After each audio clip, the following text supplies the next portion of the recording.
So my name is Rhonda Sewell, Uh-huh.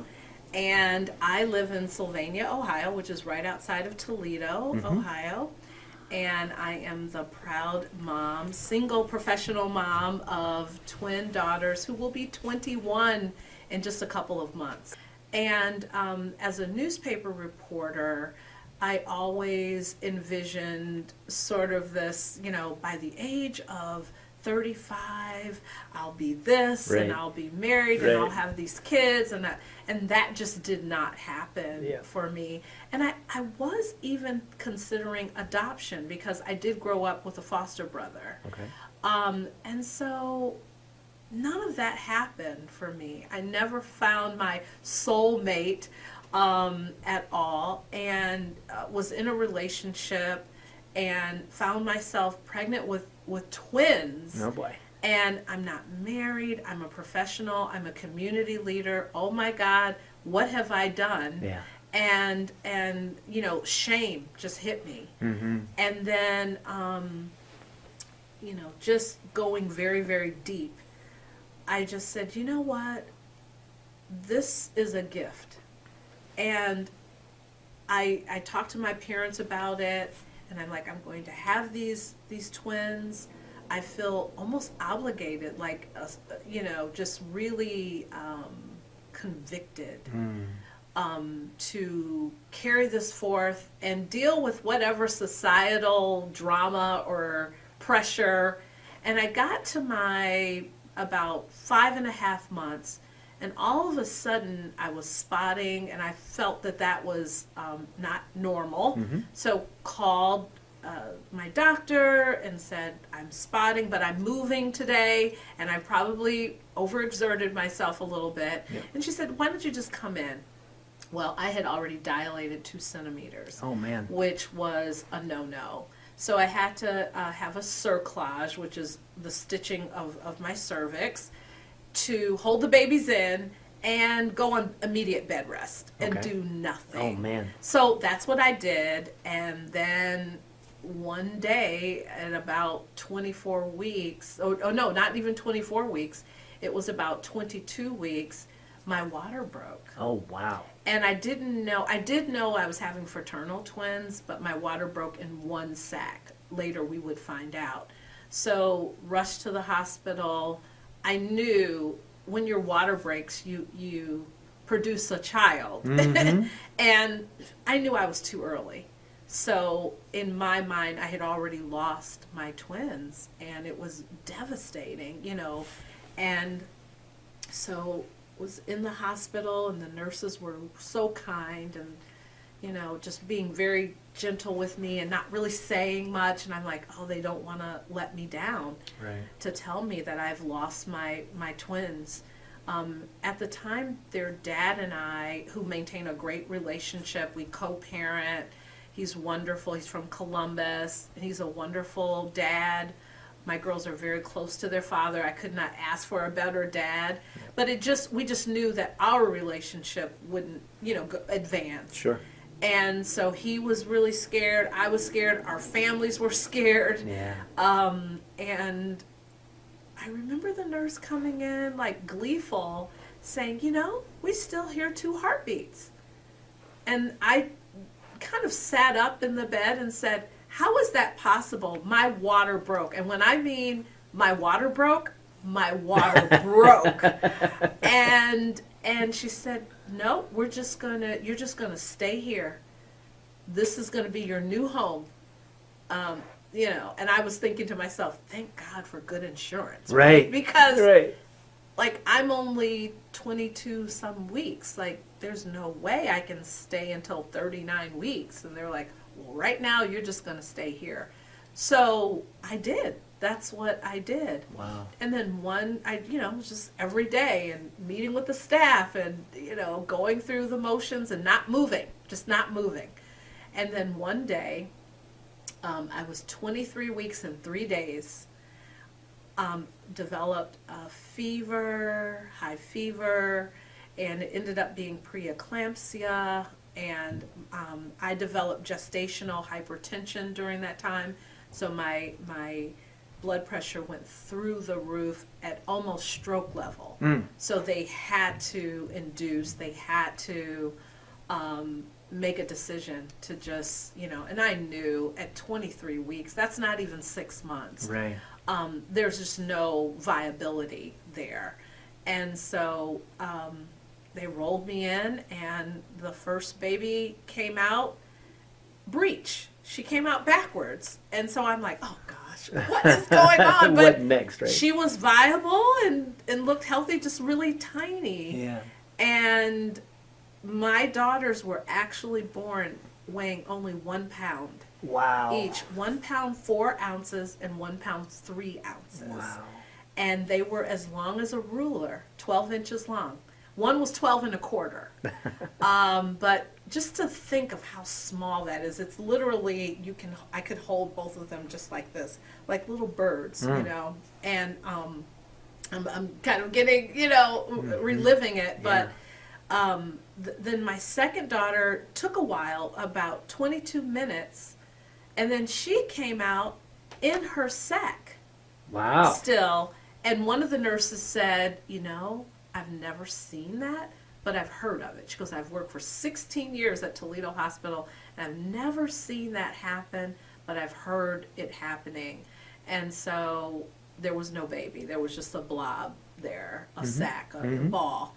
And so there, it was like a Freddy Krueger movie. They're like, with the scalpel, right. And then this baby emerges, all the amniotic fluid everywhere. And I'm just like freaking out because it's already a traumatic experience for me. This is trauma in the hospital. Wow. And this little baby emerges at 23 weeks and 3 days with her eyes opened, which is unheard of because usually babies' eyes are fused at that early of a gestational age, and hers just opened up and she just looked at me, and it was as if it's gonna be just fine. It's gonna be all right, Mama. And I'm like, oh my gosh, this is deep. This is really traumatic. And I was just kind of like delivered them, and they got me all together, and I went back into my room. And the delivery doctor, my OBGYN, actually my OBGYN was in Guatemala doing some great work over there with women and,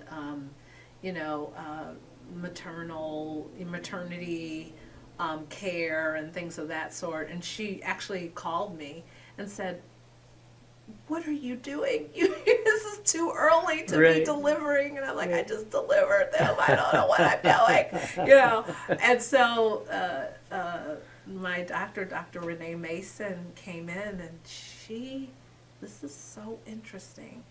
She just whispered in my ear. She said, Rhonda, just be calm. And she said, just keep the faith. She said, I want to tell you something. She said to me, we don't know why in the medical world, but little black girls who are born at a low gestational weight have a higher incidence of survival.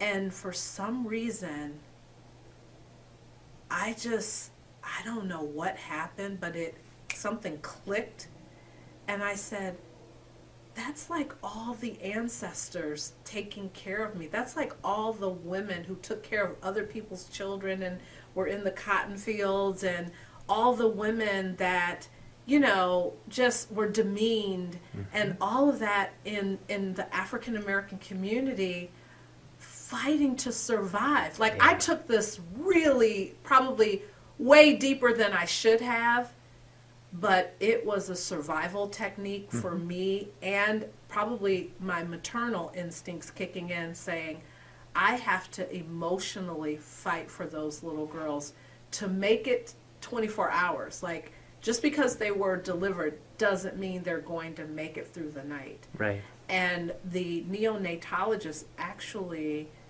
asked me said, if you are a person of faith, you probably should call your pastor or your minister or whomever you worship with, to come in and pray with you. And I took all that in, but at the same time there was a sense of calm after she told me that medical fact. Right. I don't know. Still, I grapple with, where did that come from? Why did that resonate? Why did that trigger me so into this level of calm and confidence that my Creator had a task for me to do. I did it, and whatever is His will. Yeah. That is really what happened. And I'm not trying to diminish the trauma that still happened with them struggling every day in the NICU with their lives, but I always had that to hold on to. And I fought. I fought so hard. And during my time, the hospital lost a mother. She bled out and was able to hold her baby. And I witnessed a couple whose baby did not make it. And they got to hold him and take a picture with him and pray over him and things of that sort. And so it was, I was like dead woman walking during this whole time. But there was some type of, I don't know if it was a calm. There was something there that kept me. And I attribute it, number one, to hearing that story and that fact and leaning on the ancestors, but I also attribute it to my faith. Sure. That is what, and I didn't realize before this traumatic medical experience that I had the type of unshakable faith that my grandmothers had or my great-grandmothers had. They really knew that in the morning it's going to be okay. Yeah. And as a young woman of, I think, 33 at the time, I didn't think that. I would panic about things like, oh my God, this is the end of the world, Well, even if you could think it, right? Yes. Having it in your head and having it in your heart are two very, very different things. Very different. Yep. Very different. And so I just kept that strength because I knew I had to fight. I had to fight for dignity. I had to fight for, I remember literally getting into a shouting match with a neonatologist over an experimental drug that he thought would be good and I read up on it. I'm no doctor, but I read up on it, and I have some doctor friends, and they were like, you might want to read these articles because it's not so great. So I fought for what I thought was right. And later, the neonatologist said, if only every patient was like you or had advocates like you. Yeah. Because even though he did not agree, he respected how well read I was on the subject and that I wasn't just, giving him a hard time, that I was fighting for my daughters. Yeah. And I think that is probably, well, I know it is. It's not probably. I know it's really one of the most traumatic incidents that I've had to go through. I think you were given two really powerful gifts, and the gift that they gave you was hope. Yeah. They gave you hope. Both of them said the right thing at the right time, and it gave you hope, it gave you inspiration, and it allowed you to release. Right. But what I find really important in your story is that you give other people hope too. Yeah. So as other people are going through something similar to your challenge with your kids, right? You tell them your story. You show them that it can work out okay. You're passing that hope along, and that's the light that we all need. And that's the light that people will get when they listen to your story. Yeah, thank you. You're welcome. Thank you. But the Yeah. other part of this, which is really important for us, I think, all, is resources, right? We talked about you need hope, inspiration, community, and resources. The resources part came, if you think about the doctor that told you, you made this decision, and it was an informed decision. You had knowledge, you had people advising you because you had access to resources. And now you're connecting people together in community when they need help. You're helping them find a person that can help them. You're giving them the resources. So I see in you this bright light that you're taking these gifts that you've been given and you're passing them along to other people, and I love it. Oh, thank you. It's I used to shun it, and say, oh no, that's just me. It's not a big deal. But now I see the power in that connection. People need the hope. I mean, they need the resources. They need the community. Yeah. In order to connect those dots. Yeah. And I feel, again, my one really good friend, she is so wonderful. She always says, Rhonda, that's your superpower. Yeah. Yeah. And I tell her, I think it is. I Yeah. think that might be my superpower.